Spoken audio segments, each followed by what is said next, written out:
Beginning by settling in,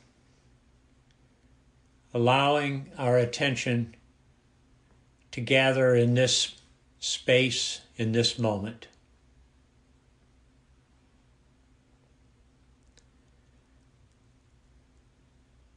Settling on to the surface we're sitting on, feeling the support it offers us,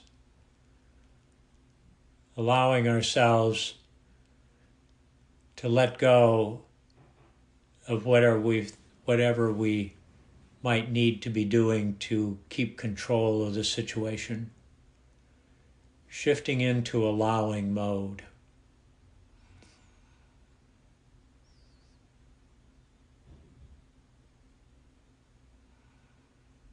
Opening ourselves to the possibilities of the moment.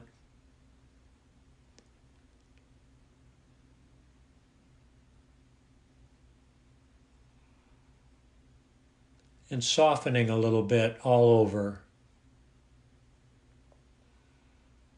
Softening around the eyes. Softening the muscles in the jaw. Softening the neck and shoulders.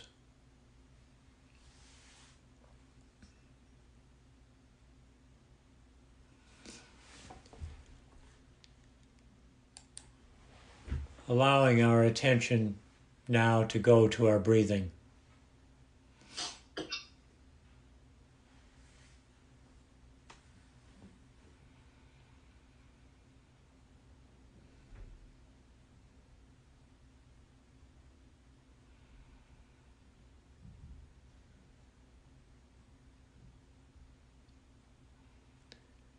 Concentrating our attention on where the breathing process shows up in the body. Perhaps noticing the inflow and outflow of air through the nostrils, or rising and falling of the chest.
Taking our attention to the four qualities of the heart, by my sharing with you a description of each quality. Loving kindness, love that connects, is an antidote to aversion. It is never attachment. And if it falls into sentimentality, compassion balances the heart. Compassion, love that responds, is an antidote to cruelty. It is never pity. And if it falls into grief and sadness, then joy balances the heart.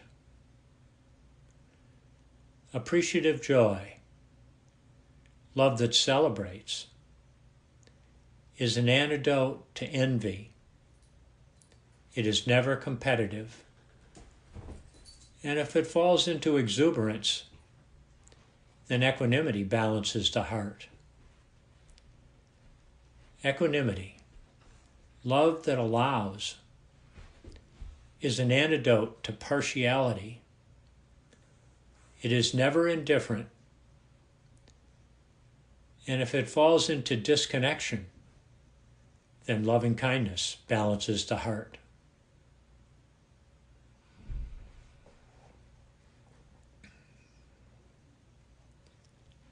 Continuing to hold our attention on loving kindness and what that means to each of us.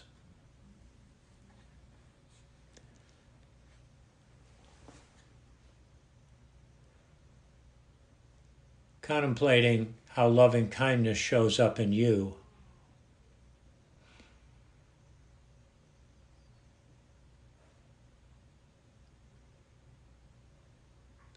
Perhaps your loving kindness has an aspect of generosity.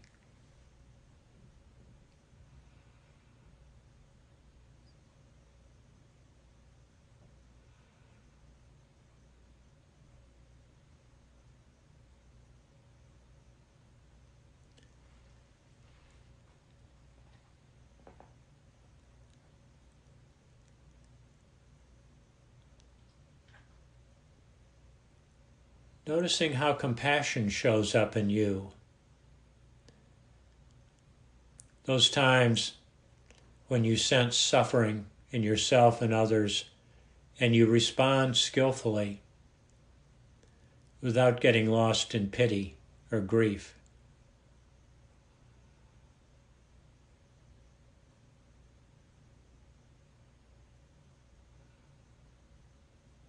Recalling a moment of compassion and savoring it.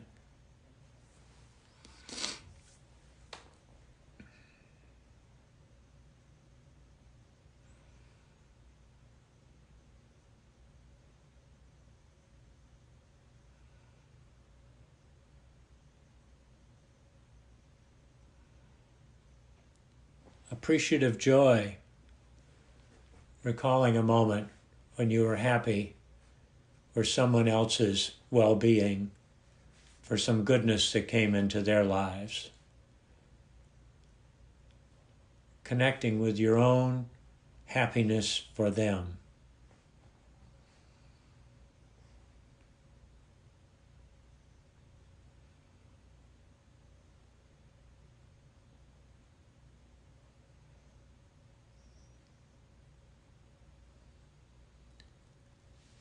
And as you're knowing and connecting to and savoring each of these three qualities of the heart, consider how each relates to equanimity. Love that allows.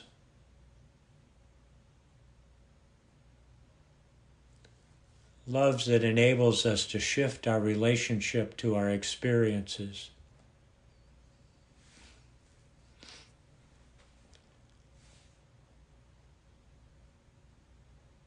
So that we're not caught in our own partiality,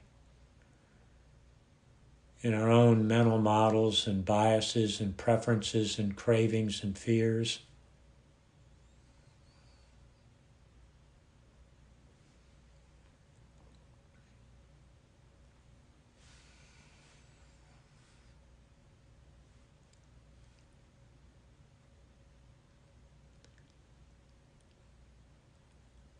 And coming back to your breathing for a couple of moments.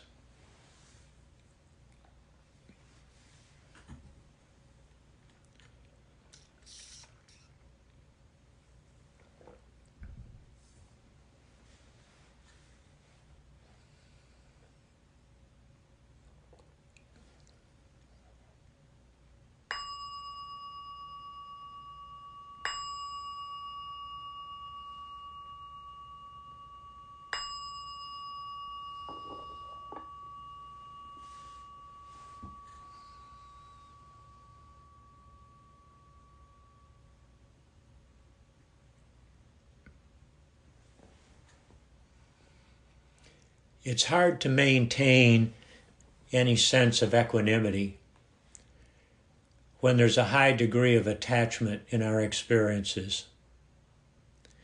And for the most part, what drives attachment is our inclination to take things personally. Our inclination to identify with our beliefs and values and preferences. You might consider noting the difference between what it means to have values and beliefs and preferences versus what it means to be attached to them, to identify with them.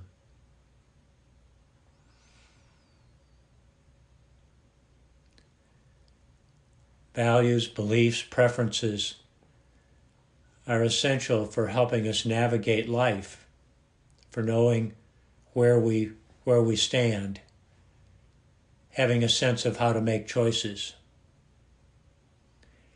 It's when we identify with them that we lose our equanimity and we end up suffering. One of the ways that I think about the difference between attachment and having values, beliefs, preferences, and being connected to them is thinking about being in a small boat and floating along on a river, or maybe just being in an inner tube and floating along on the river. We're welcome to kick and paddle vigorously to try to get upstream, but it's pretty hard. It works a lot better when we go with the flow. One of the things that they tell you when you're whitewater rafting is that if you get tossed out of the boat, even though you're wearing a life jacket, do your best to get your feet forward and let the river carry you forward. You will be flipped up to the surface right away. That's how the flow of life is. However much there is in the way of temperature changes in the water, temperature changes in the air, going from rough water to calm water, having the river be deep or narrow or shallow, those are representative of all the changes that happen in life, all the things that happen in life that make it hard, that are beyond our control. It's how we relate to them that matters. Sometimes we even need to get out of the river, rest on the bank of the river, pause. But the more we try to attach to ourselves and control what's happening in the grand flow of the river, in the grand flow of life, the more difficult we make it, the more suffering there is. And so when we see clearly that life is not permanent, not perfect, not personal, when we see and understand how the four conditions of being human that are beyond our control shape ourselves, and when we see clearly that we each have these 5 characteristics of enoughness to help us navigate the river, to help us navigate life, then we can begin to take a bigger perspective. We can appreciate the reality that life has always been hard. For whatever reason, I read a lot of books about British mysteries, and many of them take place immediately after World War I or late in the 1930s and at the beginning of World War II.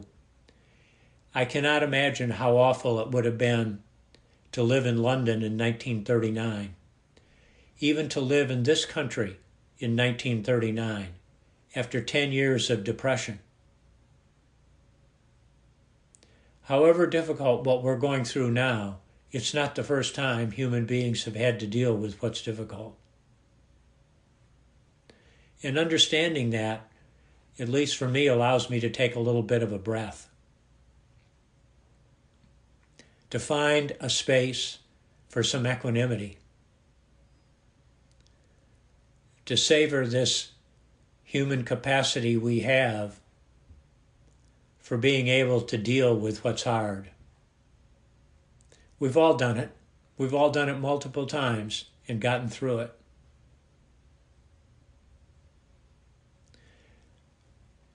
One practice that occurred to me this morning that we might all experiment with is each morning to pause for a few moments and think about what's likely to happen during your day, and pick out those two or three experiences that are likely to be hard. Maybe you have a difficult conversation. Maybe you've got some project that you're not quite clear about how you're going to do that's going to be hard. Name those two or three things that are going to be hard, and then invite yourself to show up for these difficult experiences with some degree of equanimity. How can I show up for this difficult experience and not make it harder?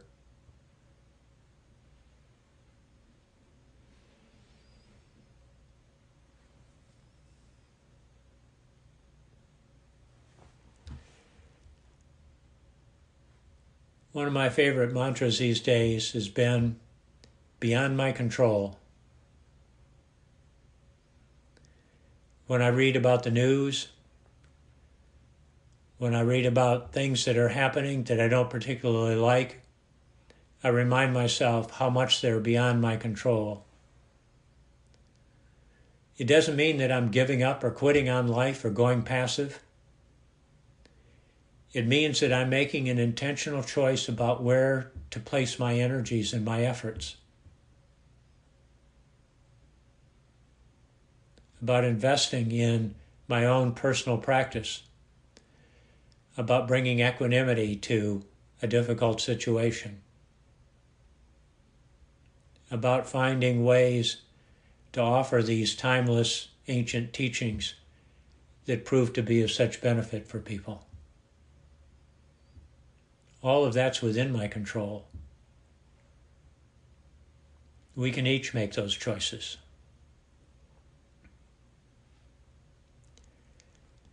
So here's the question for this morning. What does equanimity look and feel like to you? When you're experiencing equanimity, what's that like? How can you describe that? And what are its benefits for you?